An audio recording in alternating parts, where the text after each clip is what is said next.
The first man to receive a heart transplant from a pig is alive and has the beating heart inside of his chest. The procedure using a genetically altered pig was done at the University of Maryland Medical Center. The man who volunteered for the experimental surgery, is 57-year-old Dave Bennett. Doctors are hopeful the procedure will lead to to other organ transplants from animals that can save human lives. I smell a sci-fi hit on our hands. Pigman. Or a Jim Carrey-esque, comedy movie called BLT or something. We'd work it out. We'd work out the initials to something other than BLT, but he got that. Bacon, lettuce, and togetherness. Yeah, like you have to start then taking on, you start rooting for Pig truffles and qualities, things like that. That's what I know. Right.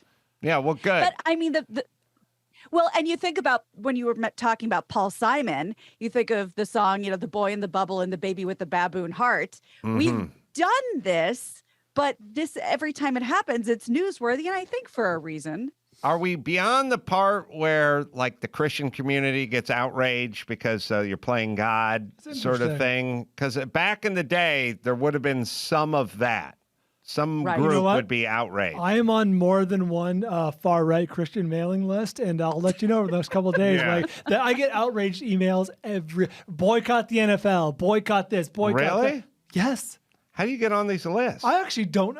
I suspect. So, okay, long story, I'm like as short as possible. BrianBishop.com used to be owned by a Southern preacher named Brian Bishop. I think his wife signed up for a lot of emails under the website. I'm wondering how you know all this stuff, because I never get anything. And I just don't unsubscribe. I just get the email. I got one yesterday that said, boycott the NFL. They have a bunch of pornographers performing at halftime of the Super Bowl. It's Dr. Dre, Snoop Dogg. Yeah, so the Dallas Cowboy cheerleaders. Why are these the biggest snowflekes of all? These right-wing religious nuts. Boycott this. We can't have this.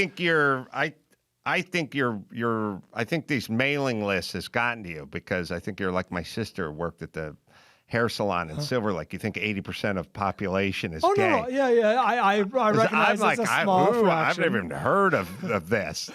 But I'll look up a few. All right. See if they're they're in my outraged. deleted email. See if they're outraged. Yeah.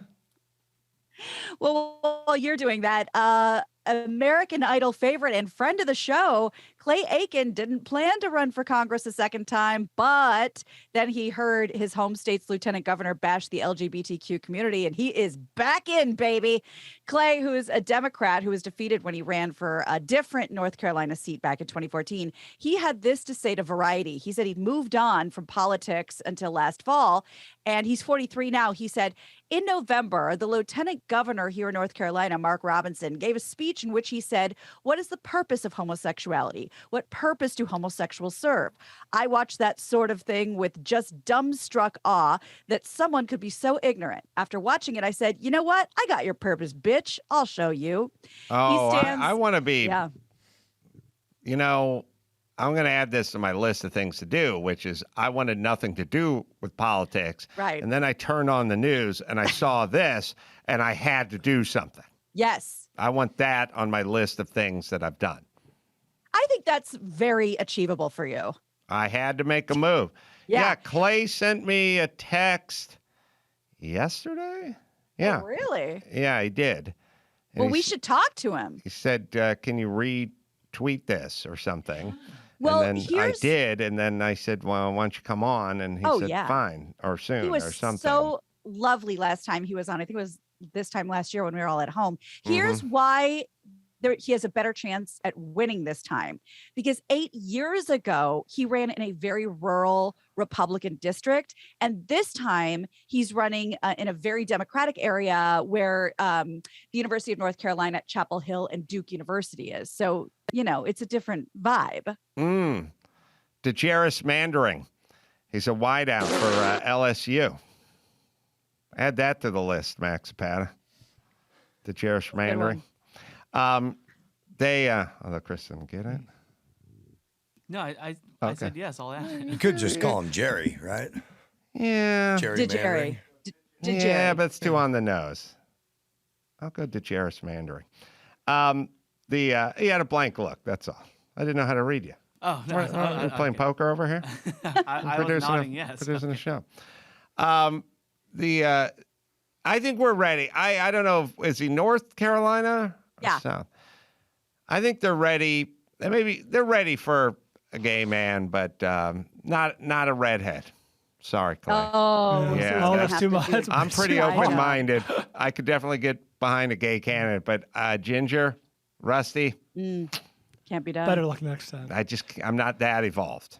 You know what I mean? Well, you know what's funny about that is, no, I get it. Adam's Adam. But there was an interview recently with Ed Sheeran saying that South Park ruined his life. Because think about it, before the South Park episode of like the Gingers and the Gingers walk among us and they're the daywalkers, Americans had no thoughts about redheads. You know, like when the Spice Girls came around, we weren't sure at first what ginger spice meant. Oh, well, like, I thought she was spicy. No thoughts. Yeah. No, I never. Right. So now we have thoughts about something that he was like, I would come to the United States and people be like, oh, cool hair, man. And then South Park, that episode like leveled him. Well, let's be clear. We've always been pretty good. Going back to Gilligan's Island, Ginger and Marianne. Oh yeah, right. Ginger. Right. Good point. We're very good with the ladies, not with Rusty, not with Danny Bonaducci, not with the dudes. We cut the women wide swath. We do not beaten like a redheaded stepchild. Yes, you're right. That stepchild's a dude. Even in The Outsiders, the super hot girl, I think Diane Lane played her in the movie, Cherry. They called her Cherry because she had red hair, and we loved her. We're all about the ladies. It's the guys that really take the pummeling. Now, you're right. That's the Clay Aiken problem. I don't think they're ready for a redhead. Well, hopefully he gets a dye job because that would be very interesting. And he's not, I mean, I really don't remember where he stands politically, but something tells me he wouldn't run on like a super radical left platform. He's a hard-working MFer, man. Yeah, I think he'd be like pretty down the middle in many ways. I did that Celebrity Apprentice with him, and I was blown away at how hard that guy worked. Because you go in with these pre-notions, you know? You go Clay Aiken, American Idol, gay guy, redhead. And then there's Lou Ferrigno over here. It's beefy. Man's Hulk. Yeah, all American. And lives in, he's a gym rat. Red-blooded American. Hitch your wagon to that star. Turns out Clay Aiken, much harder worker than Lou Ferrigno. Well, we should have him back on. I think he's a really interesting guy. Yeah, I agree. Oh, I sent him all right. Like I said, he sent me text. I sent him a text and told him to come on. So he will. Great. Well, we have lost a hero, and I'm not being facetious, though it'll sound like I am when I tell you who the hero is. We have spoken about this hero before a long time ago, but he is now deceased. Magawa. He was the hero rat whose work sniffing out landmines in Cambodia won him a medal for life-saving bravery. He's died at the age of 8. CNN, look at that little guy. CNN reports that the African giant pouched rat found more than 100 landmines and other explosives during his service in this mine clearing organization. His work saw him win a gold medal from the British veterinary charity, the People's Dispensary for Sick Animals, in 2020. Magawa, who retired last year, is the most successful hero rat to date, and he will be missed. Look at him on a little leash. Out landmines. Did a lot more than fucking Princess Di did finding those landmines. She brought attention to Magawa. She did a photo op, but then the rats came in and did the heavy lifting. But they have him on like a little, what looks like a retractable, zip line sort of wire leash. And he's out there sniffing around. Now, if dogs and crows can be trained, look at this little guy. Look, I love it. I want to train my crows. I love it when we get a little, and also let's be honest. You get the guy out there with the poker stick, and a human could lose a leg. Right. Rat blows up on top of a landmine, and you're there. That's the coolest day of your life. I mean, in terms of witnessing something, seeing a giant rat step on a landmine You'll and be blow telling up, your grandkids about that. That's a visual, man. Yeah. That's better than an M80 in a mailbox. Significantly. Significantly. It's a win-win. Yeah. except for little Magawa. Mm-hmm. All right, well, let's move on to some sports news. Dawson has Brian's boycott the NFL email. Oh, yeah, pornographers at the halftime show. This is one of 4 or 5 I get a week. Wow. Well, this one's addressed to Mrs. Amelia Bishop. Oh, good. This is shocking. The National Football League. It's always all caps or exclamations or something shocking. The National Football League, parenthetically NFL, will promote, quote, vocal pornographers at the Super Bowl halftime show. Damn right. Controversial rappers Dr. Dre and Snoop Dogg are scheduled to perform with other rappers. Both have been described as lyric pornographers for their works graphically describing violent and immoral acts, in addition to racial and anarchic. Oh. He says anarchic content. I guess it's a word. I guess. While we don't know what they will be performing, we do know that they have sung songs glorifying rape and violence. It is undeniable that these singers should not be featured for the country's most watched sporting events. I heard Dr. Dre was paying for it. Now, I don't know how that worked, but I was watching TMZ and they were talking about how he was paying for it out of his own pocket. They didn't get into a lot of details. Sounds weird. And that if the NFL, moved the venue or canceled the show or whatever it is, he would be holding the bag. But I don't know what it was based on. It's TMZ, but they do have a bunch of lawyers in the room. They don't make stuff up out of whole cloth. And I don't know where. I was kind of confused because it's like, Celine Dion wouldn't pay to perform at the halftime show, but there's got to be something to it. Do you think it's some situation where he bought an ad and thus, got to play the half? If we see Beats by Dre ad during the Super Bowl, then maybe there's some, help us help you. I don't know, but Chris will find it out. So according to TMZ, Dre could lose millions of dollars because sources with direct knowledge tell them that Dre is fronting most of the money necessary to pull off the event with all the guest stars, and we're told it's in the millions of dollars. Dre does have event cancellation insurance to cover any calamity that might derail the halftime show. Problem is, we're told there's an exclusion for COVID. Oh, boy. It's the only reason you get it. What is this precedent, though, where he's underwriting this thing? I've never pay to play. heard of this before. It seems bizarre. Like when the Black Eyed Peas in L.A. You got a full wallet. Well, but like when the Black Eyed Peas performed, they didn't have to pony up a bunch of cash, did they? Is there a situation, I'll throw it out there, like where they're like, we'll give you $1 million. Like, all right, so he's going to spend $3 million to get this production to where he wants it with Snoop and the lights and you know what I mean? Yeah, the NFL must have a budget. And then he must be going, I want to do a lot more than that. Yeah, that's what I think it is. Is that what's going on? That's what it's looking like. It's just... But to the tune of millions of dollars. And by the way, I miss the days when calamities would happen versus, mass shootings and diseases and things. I miss an old-fashioned calamity. Yeah. I'm due for a nice calamity. It's like the pickpocket. According...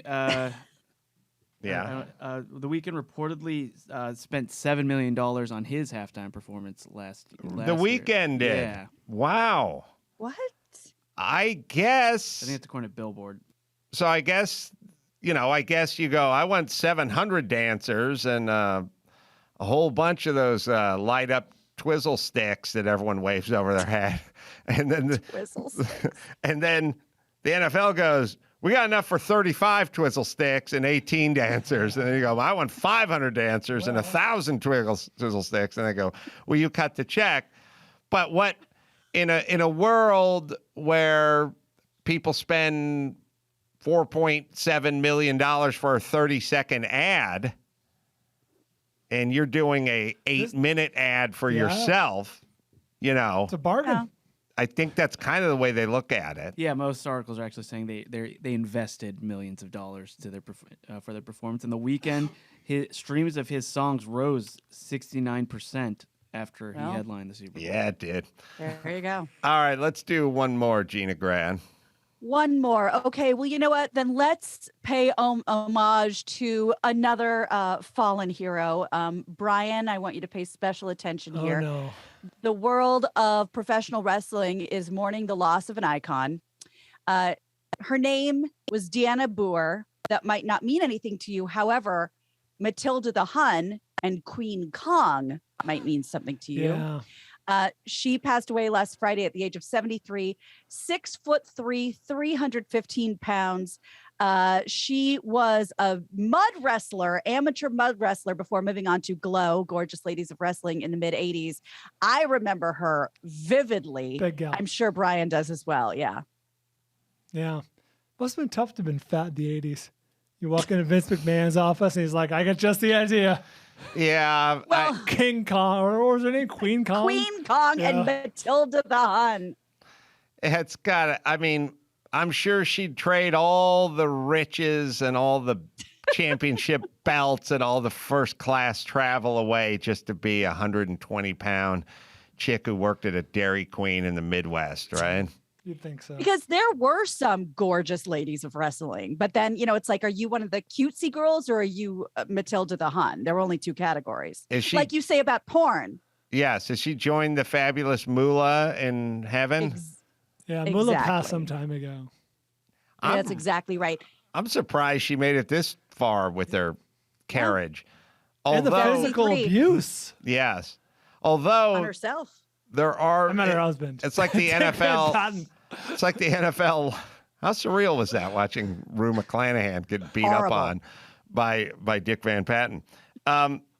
There is another side, which happens with a lot of NFL interior linemen, some I've spoken to, which is they're playing at 320 pounds, and then all of a sudden they've been retired for 4 years, and they're 235, and they're doing a plant-based diet. The Mark Like Schlereth of the world. they go the other direction. Yep. They actually get healthier. So I don't know if she did, but she's definitely going to be missed. I don't know what the state of female wrestling is today. Male wrestling, first off, Oh, no.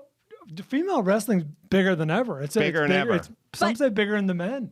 Yes, really? but Yeah. it's not separate. Like female wrestlers can be in the WWE. It's not like the gorgeous ladies of wrestling. Yeah, do they'll their do own men's thing. match, women's match. I see all these big matches. WrestleMania is as big as it ever was, probably. I don't know. I see a You lot think of commercials like the for Bella it. sisters. Yeah, they're huge celebrities. It's interesting that, and it was sort of like when people were talking about the day the home VCRs released, not the commercial grade one that Elvis had, but as soon as a consumer Yeah, base, so Sony made one for $150. $150. That every movie theater will be closed in the next year. They'll be out of business. Yep. They'll spell the end of and here we are with reclining, massaging seats and beautiful 4G or whatever 4. Well, I you don't have know, 4K. 4K. And Yeah. full And dinner service. all the things. So look, They have their game. they didn't go anywhere. Yeah. But you thought, as soon as the UFC really takes hold, like as soon as there's actual combat, Yeah. like men Wrestling and for real. man and woman, this is it, man. They're in a cage. Every day is a cage match, and they're really going at it. Well, that'll be the day the professional wrestling goes away. Not so much. No. Not so much. Interesting. All right, let's bring it home, Gina Grad. You got it. I'm Gina Grad, and that's the news. Eat dirt and die trash. That was the news with Gina Grad.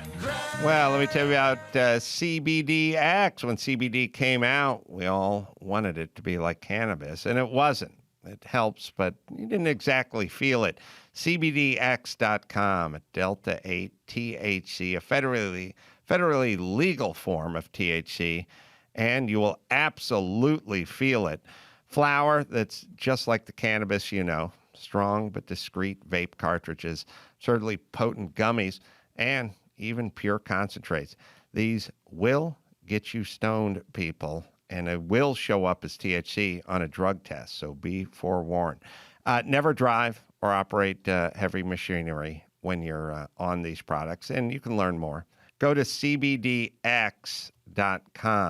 That is 4 letters, CBDX, and use the code ADAM. Get 20% off and a free gift when you go to cbdx.com. All right. You can check out me and Bill Shatner and Dennis Quaid doing a couple of shows over there coming up. Brea Improv, February 8th. Is it the 8th? No, it's the 6th. That's what I'm thinking. Why does it say the 8th? I don't know. Well, I think that about sums it up. You can also check out Truth Yeller, my 2 specials. I think there are going to be 4 up there up at the Daily Wire if you like. I want to thank David Rubenstein, The American Experiment, name of the book. You can check that out. And you can go down to Carolla.com and check out what we got for you. And until next time, it's Adam Carolla for Gina Grad and Bull Bryan and David Rubenstein saying mahalo. Bob loved to talk, and when he had a hot crowd, and to be honest with you, and you probably know this, Adam, like the crowds in the clubs and in these comedy theaters right now are the best they've ever been during my 30-something year career. People are so appreciative and in need of stand-up comedy. I think Bob really felt that calling.